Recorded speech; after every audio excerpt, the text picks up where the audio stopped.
শুভ সকাল পাবনাবাসী, আমি আছি পাবনা শহরে। আর আজকে আমাদের পাবনাতে মুক্ত মঞ্চে হচ্ছে খাদ্য এবং ফ্যাশন মেলা। আসলে ফ্যাশন মেলাটা কিরকম আপনারা হয়তো দেখেন নাই।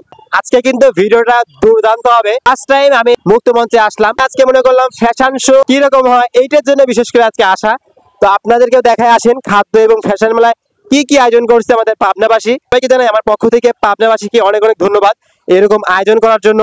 এই যে এটা হচ্ছে আমাদের পাবনা মুক্ত মঞ্চ। তো আমরা দেখি আমাদের পাবনা মুক্ত মঞ্চে অনেক রান্না বান্না হচ্ছে। তো এক আপুর সাথে কথা বলে আসেন, দেখি আপুর এখানে কতগুলো আইটেম আছে আর আপু কি কি রান্না করতেছে। আসসালামু আলাইকুম আপু। ওয়ালাইকুম আসসালাম। কি কি আইটেম আছে আপনার এখানে? আমার এখানে আছে চিকেন চপ, চিকেন পুলি, আলুর দম, আলু পরোটা। এছাড়াও কিন্তু আমার শুকনো অনেক ধরনের আইটেম আছে। আপনাদের জন্য কিন্তু অফার চলতেছে আমাদের পাবনা মুক্ত মঞ্চে। একদম। আপনারা যদি খেতে চান অবশ্যই চলে আসবেন।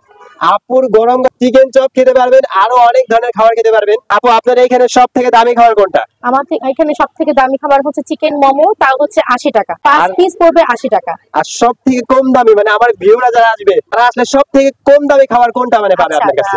মাত্র 10 টাকায় পাবে হচ্ছে মশলা রং। যদি মশলা রংটা খেতে চান অবশ্যই মাত্র 10 টাকায়, তাহলে চলে আসবেন আপুর দোকানে। আর এটা হচ্ছে মটকা চা, মশলা চা, তারপরে মালাই চা, আরো অনেক ধরনের চা থাকবে। আপনার দোকানে কতগুলো আইটেম আছে? আমাদের বাঙালিয়ানা বেশ, এটাতে আপনার স্পেশাল আছে কালাই রুটি এবং হাঁসের মাংস। তাছাড়া আমাদের যেহেতু আমরা পাবনার মানুষ, আমাদের পাবনার বিখ্যাত খাঁটি ঘি, এটার জন্য কিন্তু পাবনার সুনাম কিন্তু পুরো বাংলাদেশে। হ্যাঁ, আমরা সেটাই। এটা কিন্তু ভাইয়ের দোকানে আছে, আর ভাইয়ের দোকানে কিন্তু অনেকগুলা আইটেম রয়েছে এখানে, মানে বাঙালি যেগুলা পছন্দ করে সেইগুলা। পাটিসাপটা, এটা হচ্ছে পায়েস, এটা ঝিনুক পিঠা, এটা নকশি পিঠা। এগুলা কিন্তু সবই বাঙালির ঐতিহ্যবাহী পিঠা, আপনারা সবাই পছন্দ করেন। এই পাশে কিন্তু প্রায় অনেকগুলা চাটল বইছে, যেগুলোতে অনেক ধরনের বাঙালির ঐতিহ্যবাহী খাবার তৈরি হচ্ছে। এছাড়াও মুক্ত মঞ্চে আয়োজন করা হয়েছে নানা সংস্কৃতি, তুলে ধরা হয়েছে পাবনা জেলার সুন্দর সুন্দর ঐতিহ্যগুলো। আর আমার তরফ থেকে আমি সবাইকে সাজেস্ট করব যে পাবনা মেয়েদের থেকে একটু দূরে থাকাই ভালো। দেখেন মেয়েটা কি দূরে খুশি পারলো। আর এখানে চলছে বক্সিং প্রতিযোগিতা। গাছ লাগান, পরিবেশ বাঁচান। ভাই কিন্তু এখানে বিকল্প একটা মানে আয়োজন করছে। এখানে কত ধরনের গাছ আছে? 250 রকমের গাছ আছে। দোকানের সব থেকে দামি গাছ কোনটা যদি দেখাতেন? আমাদের অ্যারাবিকাম, এইটা সব থেকে দামি গাছ। হ্যাঁ, এটা বর্তমানে যুগে ইউনিক গাছ আছে, এগুলা দামি ভ্যারাইটিস।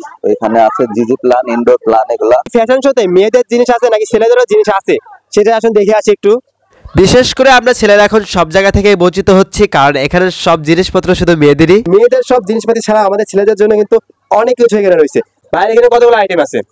500 প্লাস আইটেম আছে। আমরা দেখছি মেয়েদের জিনিস দিয়ে ভরা। তো ভাই একটু ব্যতিক্রম, ভাইয়ের দোকানে মানে ছেলেদের জিনিসে বেশি বলতে গেলে, আর সবগুলো কিন্তু ইসলামিক জিনিস দেখতে পাচ্ছেন। তো ভাইয়া আপনাকে অনেক অনেক ধন্যবাদ একটু ব্যতিক্রম কিছু দেখানোর জন্য।